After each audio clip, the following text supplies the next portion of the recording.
Hello students, I am Snehal Dubey welcoming you on my YouTube channel, that is Electrical Engineering Online Classes by Snehal Dubey.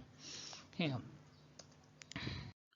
If you are new in my channel, then please subscribe it, like it, share it uh, and comment it, and also press the bell icon so that you can get the latest update of my videos.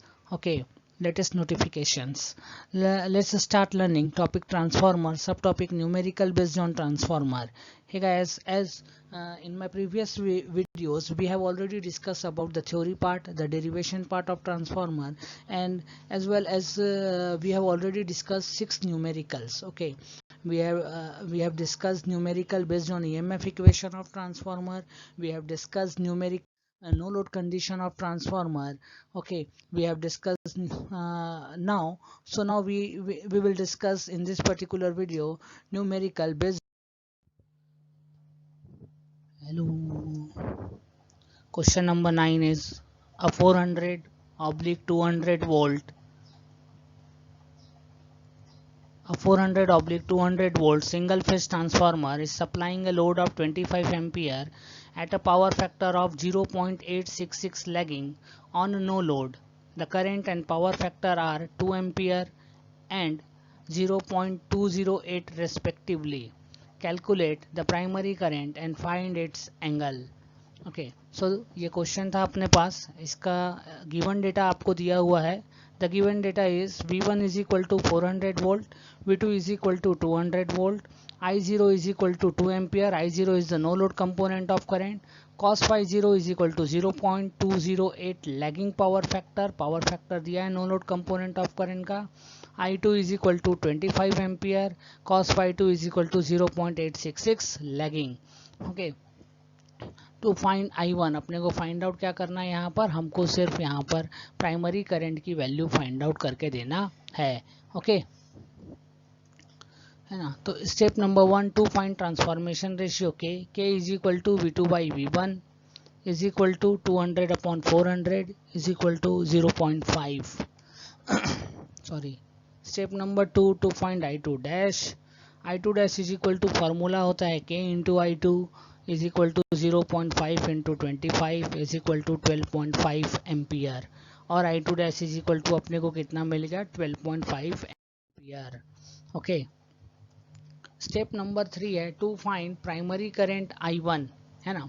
तो जब आप primary current I1 की value find out कर रहे हैं तो उसके लिए आपके पास according to phasor diagram law of parallelogram available था. And according to law of parallelogram आपके पास में फॉर्मूला अवेलेबल था I1 के लिए.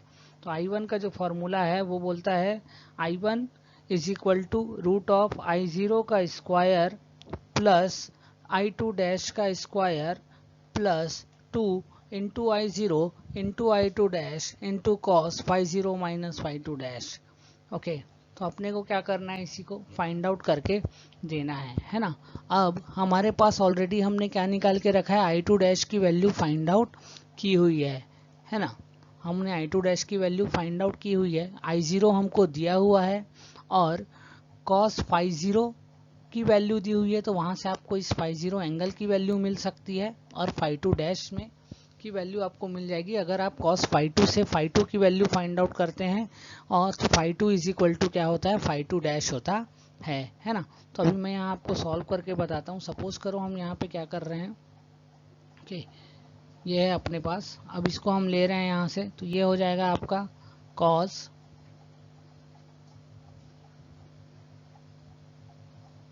Inverse. Okay,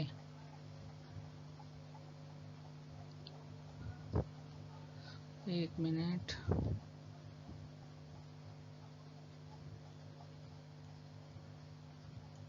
phi 0 is equal to cos inverse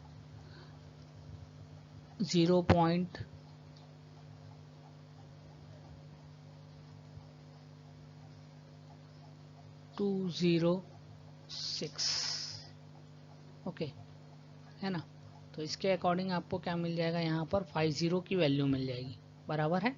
तो हम यहाँ से क्या करेंगे, फाई 0 की वैल्यू फाइंड आउट कर लेंगे. जस्ट मिनट, मैं आपको करके बताता हूँ. cos inverse 0.206. 206। तो ये आ गया आपके पास 78.111। एंगल कितना आ गया हमारा 78.111 या 11, तो हम यहाँ पे 11 ले लेते हैं। ओके, ये पॉइंट है। उसके बाद आप फाई टू की वैल्यू फाइंड आउट कर सकते हैं सेम वे में। कॉस फाई टू आपको दिया हुआ है ना। Cos phi two is equal to आपके पास था 0.866। तो फाई टू जब आप निकालोगे तो ये हो जाएगा आपके लिए cos inverse 0.866। Okay, cos inverse 0.866। इसकी वैल्यू हमको कितनी आ रही है, एक मिनट मैं आपको बताता हूँ यहाँ से। शिफ्ट कॉस इनवर्स 0.866, ये आ रही है 30। कितना डिग्री आ गया फाई टू आपके पास, फाई टू की वैल्यू आ गई आपके पास 30 डिग्री।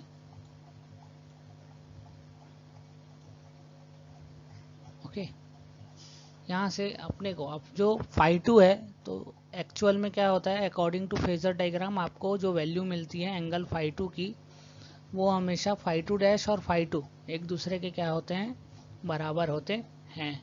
तो phi two is equal to क्या हो गया, फाई टू डैश हो गया, है ना। जस्ट मिनट, ये इरेजर, ये हो गया इरेज, और ये पेन, ये हो गया आपका फाई टू डैश बराबर। तो phi two is equal to phi two dash यानी 30 डिग्री। अब आप क्या कर सकते हो, यहाँ पर ये वैल्यूज पुट कर सकते हो। आपके पास I0 भी अवेलेबल था, I0 के साथ में आपके पास यहाँ पर I2 डैश भी अवेलेबल है, और 2 into I0 I2 dash available है ना। ओके, तो हम क्या कर सकते हैं, इसको वो प्रॉपर वे में सॉल्व कर सकते हैं। तो हमको यहाँ से आंसर्स मिल जाएंगे I1। ओके, तो I1 इज इक्वल टू क्या मिलेगा मुझे अब यहाँ पर, रूट ऑफ I0 की वैल्यू कितनी थी, एक मिनट। ओके, तो I0 की वैल्यू अपने पास यहाँ पर कितनी अवेलेबल है, I0 हमारे पास अवेलेबल है 2 एम्पियर। ओके, तो ये यहाँ से आ जाएगा आपका 2 का स्क्वायर। ओके, यहाँ पर आपके पास कितना आ गया, 2 का स्क्वायर प्लस I2 डैश की वैल्यू अपन ने फाइंड आउट किए थे, कितना फाइंड आउट किए थे, 12.5 का स्क्वायर। ऑडियो को बराबर सुनना है ना, 12.5 का square plus 2, okay, plus 2 into I0 की वैल्यू कितनी है हमारे पास, ये भी 2 है, तो ये हो गया 2 इंटू, है ना, एक मिनट, यहाँ पे इंटू का sign,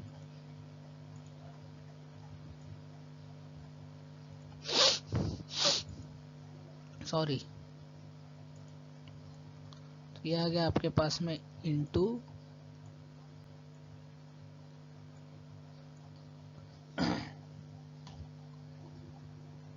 2 into 2 into I2 dash की वैल्यू कितनी है अपने पास, 12.5, ओके, इंटू कॉस 50 की वैल्यू अपने पास आई है 78.11,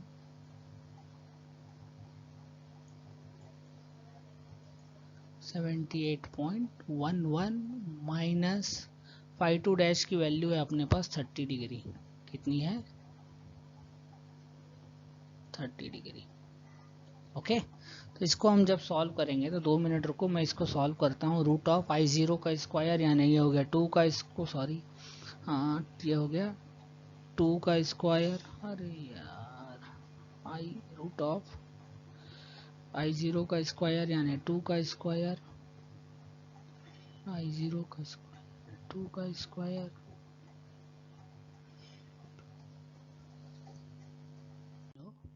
हाँ, तो I1 क्या अपना आ गया, यहाँ पर आंसर आ गया कैलकुलेटर के according. I1 is equal to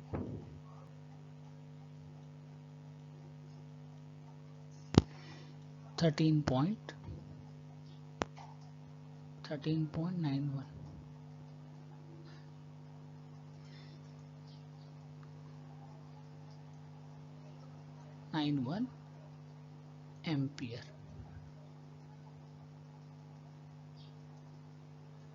okay, तो ये आ गया आपके पास। इसका एंगल भी निकालना है। एंगल फाइंड आउट करने के लिए आप क्या कर सकते हैं यहाँ पर, अकॉर्डिंग टू मी, है ना, five one is equal to, अगर हम करेंगे 50 माइनस 52 डैश, ठीक है, हम क्या करेंगे यहाँ पर 51 is equal to 50 minus 52 dash कर देंगे तो हमको क्या हो जाएगा, इस I1 का एंगल भी मिल जाएगा। अब एंगल आपको कितना मिलेगा यहाँ से, तो ये देखिए ये 51 इज इक्वल टू 50 की वैल्यू कितनी है 78.11 माइनस 30, यानी ये आ जाएगा आपके पास में 48.11। Okay, 48.11 degree. तो हमारा क्या हुआ, ये दोनों जो हमको फाइंड आउट करना था वो हमने क्या किया, फाइंड आउट कर लिया, है ना, बराबर है। अब ऐसा ही हमारे पास क्या है, एक और न्यूमेरिकल अवेलेबल है ना, तो हम उसको भी देखेंगे। यहाँ पर इरेजर का यूज करके इसको थोड़ा हटा दो, है ना, ये पेन, ये आपका रूट ऑफ। ओके, तो नेक्स्ट है, नेक्स्ट न्यूमेरिकल है क्वेश्चन नंबर 10। ये भी उसी तरीके का न्यूमेरिकल है, ऑन लोड कंडीशन के न्यूमेरिकल्स हम अभी देख रहे हैं। इसके पहले मैंने दो न्यूमेरिकल दिखाया था, question number 7, question number 8, question number 9 अभी हो गया, और यह है क्वेश्चन नंबर 10। इसके बाद जब भी वीडियो अभी डालूंगा 1-2 दिन में मैं, तो उसमें आपके लिए डालूंगा इफिशियंसी से रिलेटेड न्यूमेरिकल, है ना। तो आपको क्या करना है, फॉर्मूला पहले पूरा याद करके रखना है। You have to learn all the formulas related with the transformer topic. Okay, so sorry, अब यहाँ पर आप देखो, ये आपका क्वेश्चन नंबर 10 है। A single phase transformer with ratio of 440/110 volt takes a no load current of 5 ampere at 0.2 power factor lagging if the secondary supplies a current of 120 ampere at a power factor of 0.8 lagging, determine the current through primary winding. तो हमको given data में दिया क्या क्या है ना, तो हमारे पास गिवन डेटा में देखो आपके पास क्या दिया है, यहाँ पर वोल्टेज का रेशियो दिया हुआ है। कितना वोल्टेज का रेशियो दिया है, 440/110 वोल्ट, यानी V1/V2 दिया हुआ है, बराबर है। Takes no load current of, तो यहाँ पे नो लोड करंट की वैल्यू दिया हुआ है, देखो आप 5 एम्पियर का। यहाँ पर उसका पावर फैक्टर दिया हुआ है आपको, कितने का है, ये 0.2 का पावर फैक्टर है।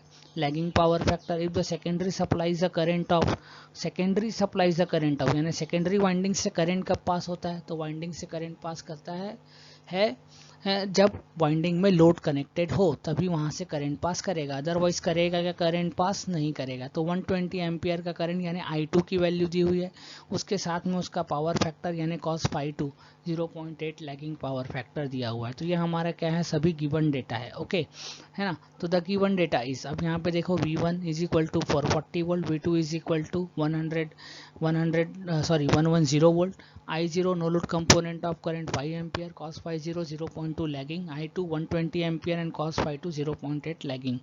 ओके, तो फाइंड I1, है ना। अब I1 की वैल्यू आपको क्या करना है, यहाँ फाइंड आउट करके देनी है। ओके, तो प्रोसेस सेम है, आपको ऑलरेडी पता है। 2 पॉइंट ट्रांसफॉर्मेशन रेशियो के is equal to V2/V1 is equal to 110/440, यह आ गया 0.25।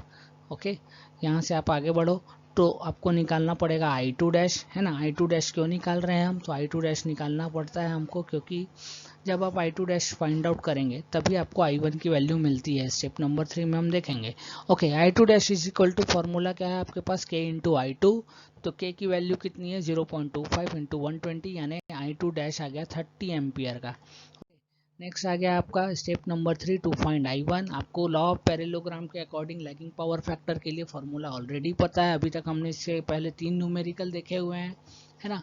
तो I1 is equal to root of I0 का स्क्वायर प्लस I2 डैश का square plus 2I0 I2 dash cos phi 0 minus phi 2 dash, है ना। इसमें आपको सिर्फ प्राइमरी करंट की वैल्यू फाइंड आउट करनी है, आप इसको फाइंड आउट कर सकते हैं, ओके, है ना। तो I0 आपको दिया हुआ है, I2 डैश की वैल्यू आपने फाइंड आउट की है 30 एम्पियर की। तो अब हम इसको क्या करेंगे, सॉल्व कर लेंगे। ओके, तो चलो आप सॉल्व करो इसको। यहाँ पे फिर से सेम प्रोसेस है ना, ऑलरेडी तो मैंने बताया ही है। यहाँ से हम क्या कर सकते हैं, फाइंड आउट कर सकते हैं 50 इज इक्वल टू, फार्मूला क्या होता है, cause inverse. Okay, power factor आपको कितना दिया हुआ था इसका? इसका पावर फैक्टर आपके पास दिया हुआ था 0.2। ओके, कितना दिया हुआ है आपके पास इसका पावर फैक्टर? 0.2। तो कॉज इनवर्स 0.2 कितना आ जाएगा? शिफ्ट कॉज इनवर्स 0.2, इसकी वैल्यू आ जाएगी 78.46। तो ये हो गया 50 इज इक्वल टू 78.46। 5 निकालोगे है ना, तो जब आप 5 निकालोगे तो आपके पास क्या आ जाएगा यहाँ से? 5 is equal to cos inverse कितना दिया हुआ है आपको? 5 का दिया हुआ है आपके पास 0.8 लैगिंग। 0.8 लैगिंग के अकॉर्डिंग जब आप करोगे तो ये हो जाएगा 0.8। जनरली न्यूमेरिकल में यही दिया हुआ रहता है ना, इसलिए हम मैक्सिमम न्यूमेरिकल जो देखे हैं इसी के अकॉर्डिंग देखे हैं। तो कॉज इनवर्स 0.8, कॉज इनवर्स 0.8 का फॉर्मूला यह आ जाता है 36.86। इसको आप लोग याद करके भी रख सकते हैं। बहुत बार लीडिंग पावर फैक्टर या लैगिंग पावर फैक्टर जो भी बोलेगा, लेकिन पावर फैक्टर की वैल्यू सेकेंडरी साइड की जनरली 0.8 ही दी जाती है एग्जाम में। ओके, तो 5 इज इक्वल टू कितना आ गया हमको? 36.86। अब इस वैल्यूज को यहाँ पर यूज करो, आपका आंसर आ जाएगा। ओके, है ना। तो यहाँ से क्या आ गया हमारे पास? I1 is equal to root of I0 की वैल्यू कितनी थी हमारे पास इस बार है हमारे पास 5 का स्क्वायर। I2 डैश की वैल्यू हमने कितना निकाला हुआ है? तो I2 डैश हमने निकाला है 30 एम्पियर, तो 30 का स्क्वायर प्लस प्लस 2 I0 कितना है यहाँ पे? 1 मिनट इरेज कर देता हूँ मैं इसको। तो है ना, तो ये आपका कितना आ जाएगा यहाँ से? 2 इंटू I0 कितना है? तो I0 की वैल्यू है 5 इंटू I2 डैश की वैल्यू कितनी थी हमारे पास? 30। Okay, into cos 50 minus 5 dash. 50 की वैल्यू कितनी है अपने पास? 78.46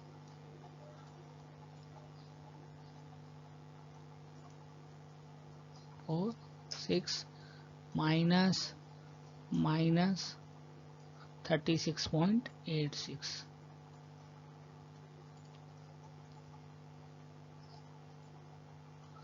ओके, तो इसके अकॉर्डिंग आपको क्या मिल जाएगा? यहाँ पर I1 की वैल्यू आएगी, 2 मिनट रुकिए मैं आपको कैलकुलेट करके बताता हूँ। रूट ऑफ 5 का स्क्वायर प्लस 30 का square plus 2 into 5 into 30 into cos 78.46 minus 36.86 कितनी आला रे बाबा? 33.90। कितना आ गया आपके पास? I1 की वैल्यू आ गई 33.90। यूनिट क्या होती है करंट की? एम्पियर। ओके, तो ये आ गया आपका।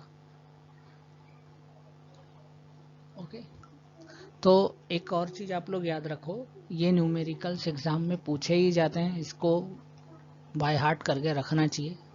ओके, है ना। Thank you. So thank you, stay at home. Okay, if you don't subscribe, if you are